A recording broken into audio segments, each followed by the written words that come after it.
नमस्कार। India debate में आप सबका स्वागत है। मैं हूं आशुतोष पाठक। मित्रों, जंतर मंतर पर एक संगठन आंदोलन कर रहा है और उसको समर्थन देने के लिए कुछ वामपंथी स्टूडेंट यूनियन के सभी विद्यार्थी वहां पर जुटे हुए हैं। प्रथम दृष्टया आपको देखने से यही लगेगा।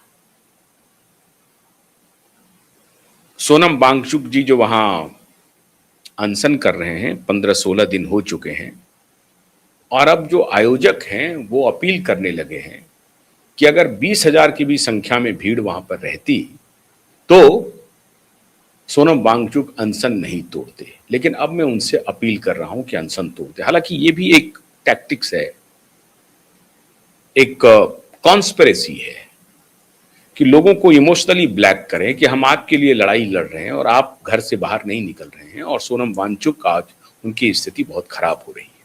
तो जब आपको ही इंटरेस्ट नहीं है तो सोनम वांगचुक जिसे मैं अपील करता हूं कि वो अनशन तोड़ दे। और इसके बाद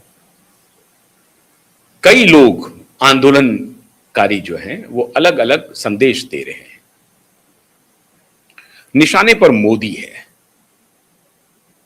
लेकिन एक आज अंदर की बात बताने जा रहा हूं। आप में से बहुत सारे लोग जानते भी होंगे, लेकिन जो नहीं जानते हैं उनके लिए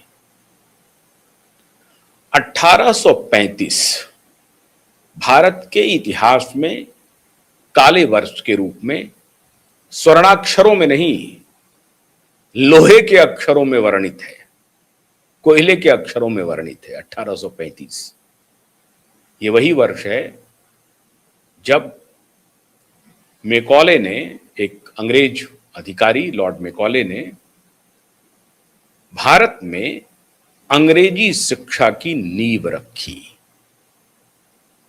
कानूनी रूप से अंग्रेजी में पढ़ाई लिखाई करने को प्रचारित किया, प्रसारित किया उसी वर्ष विशेष से।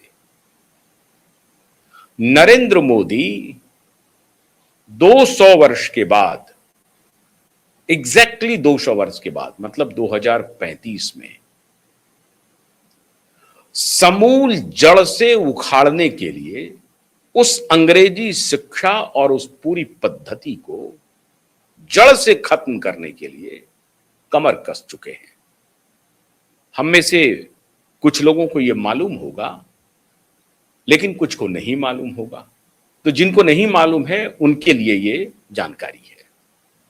और ये बात मैंने नहीं कही है, प्रधानमंत्री मोदी ने कई बार कई मंचों से इस बात को दोहराया है कि 200 वर्ष के बाद हम अंग्रेज की जो असल गुलामी की शुरुआत हुई थी भाषा के आधार पर, जब उसने भाषा के सहारे अंग्रेजी ज्ञान को हमारे ऊपर थोपा और हमारी जो अपनी ज्ञान परंपरा थी, इंडिक एजुकेशनल जो कन्वेंशन था हमारा, उस पूरे एजुकेशनल परंपरा को, हमारी भारतीय ज्ञान की जो परंपरा थी, उसको धूल धूसरित किया, ध्वस्त किया, मिट्टी में मिलाया।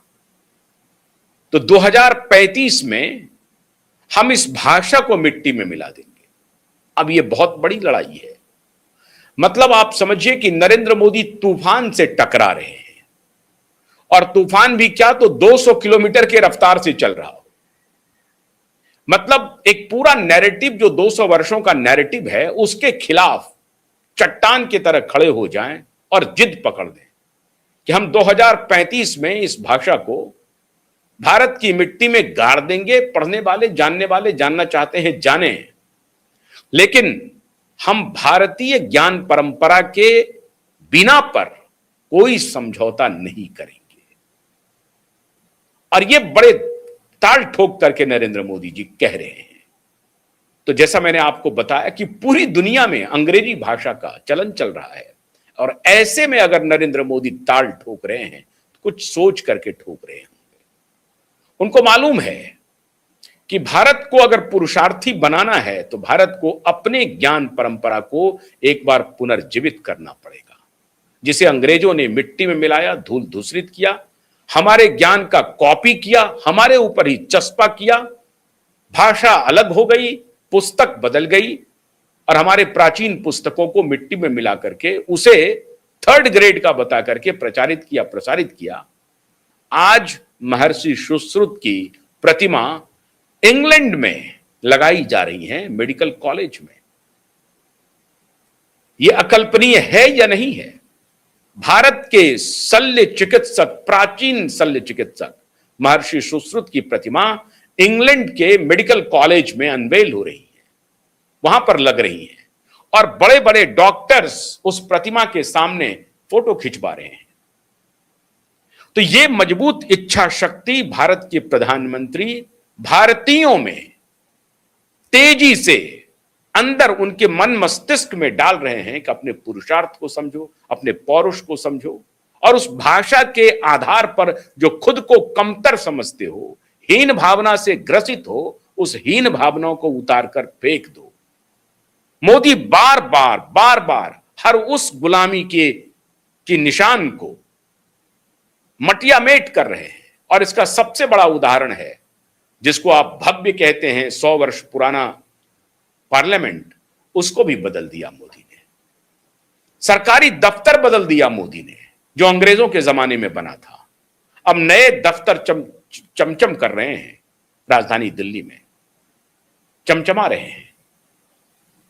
धीरे धीरे मोदी चट्टानी फौलादी जिद की वजह से लड़ाई लड़ रहे हैं और 200 किलोमीटर के भी तेज रफ्तार के तूफान से टकरा रहे हैं। पूरी दुनिया खड़ी हो गई है। ये बेवकूफी हो रही है। एक तरफ तो आप कह रहे हैं कि भारतीय भाषाओं में पढ़ाई कीजिए, दूसरी तरफ ब्रिटिश दुनिया के यूनिवर्सिटीज को खोल रहे हैं। अच्छा, ये तर्क देने वाले कह रहे हैं। अब क्यों मोदी की बात लोगों को चुभ रही है?